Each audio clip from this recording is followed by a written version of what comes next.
중년 남성 2명이 법원에 도착했습니다. 한 명은 횡령 혐의를 받고 있는 피고인. 4대 보험료 중에서 국민연금을 못 냈습니다. 그러다 보니까 국민연금에서 고발이 들어와서 지금 횡령건으로 이렇게 재판을 하려고 들어와 있습니다. 옆에 있는 남성도 비슷한 처지라는데요. 재판은 뭐 민사도 있고 형사도 진행 중입니다. 형사건은 저희들한테 임금 체불 관련해가지고 업체마다 아마 한 3건씩은 다 걸려 있을 겁니다. 한 달에도 수차례 열리는 재판. 그리고 꼭 함께 다닌다는 이들. 과연 어떤 사연이 있을까요? 울산의 한 낡은 사무실에서 이들을 다시 만났습니다. 예전명은 그대로 쓰시네요. 예. 지금 있는 게 여기밖에 없어가지고. 네. 김창조라고 합니다. 네. 안녕하세요. 명함 속 이들의 직함은 대표. 모두 사장님들입니다. 대형 조선사의 이른바 사내 협력사를 운영하던 분들입니다. 작년 11월 달인가 저희 대표님들 중에 한 분이 그 자살하는 사건이 사실은 생겼습니다. 그 사건 이후로 사실은 이렇게 흩어져 있던 분들이 모여서 그 연대라고 해요. 누군가는 스스로 목숨을 끊었던 지난 1년여. 이들의 회사는 차례로 문을 닫았습니다. 100여 명, 많게는 수백 명 직원들에게 월급을 줄 수 없었기 때문입니다. 다시 말해 이 네 사람은 수억 원 임금과 퇴직금을 주지 못한 체불업주입니다. 물론 누구도 체불업주가 되고 싶진 않았을 겁니다. 사실 임금은 어떻게든 줘야 되거든요. 왜냐하면 안 줄 수가 없는 게 임금을 안 주게 되면 당장 사업이 안 되는 거죠. 제일 우선 임금 아닙니까? 처음엔 재산 팔고 은행 빚으로 버텨보다 대출이 막히자 회사의 세금, 4대 보험, 퇴직금 적립까지 차례로 체납해가면서 월급만큼은 최후의 보루로 지켰다는데요. 결국 역부족이었습니다.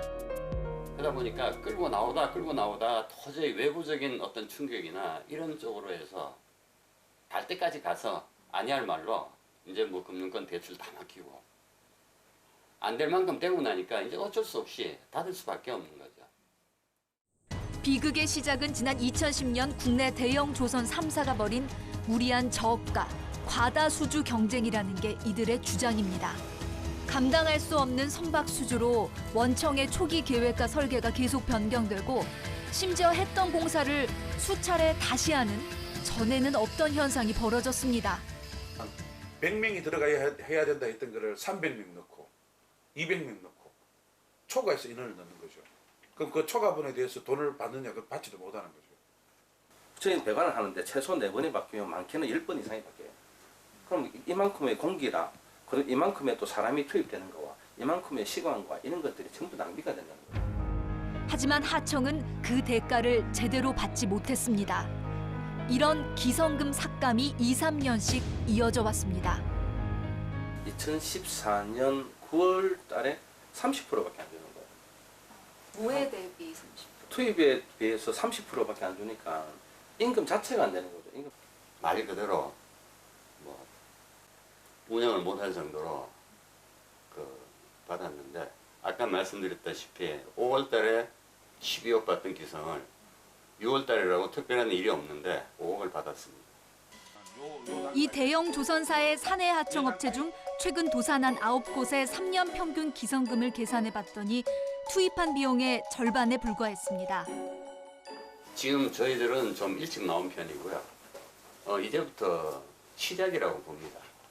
뭐 구조조정이라는 그 미명 아래 제일 먼저 손을 대기 쉬운 데가 사내협력사거든요.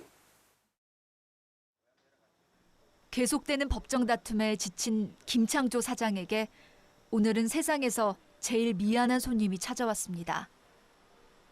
1년이 넘도록 퇴직금은커녕 월급도 주지 못한 직원 김경훈 씨입니다.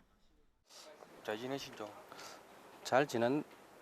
잘 지낸다. 참 말이 참 어렵다, 그자? 그렇죠. 네 역시 안 그렇나? 다른 직원들은 지금 어떻게 지내고 있노? 다 뿔뿔이 흩어졌습니다.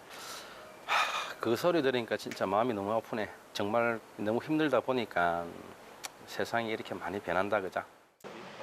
그 이번 재판에서 이겨야지만 니네들하고 또 약속한 것도 지켜야 되고 월급도 줘야 되고. 그래도 뭐 사장님은 사장님 하신 대로 열심히 하시고 우리는 또 그동안 또 뭐 열심히 일하고 있으면 되니까 힘 좀 내주십시오. 그래. 어쨌든 너희를 봐서라도 최선을 다해서 한번 싸워볼게. 그래, 고맙다.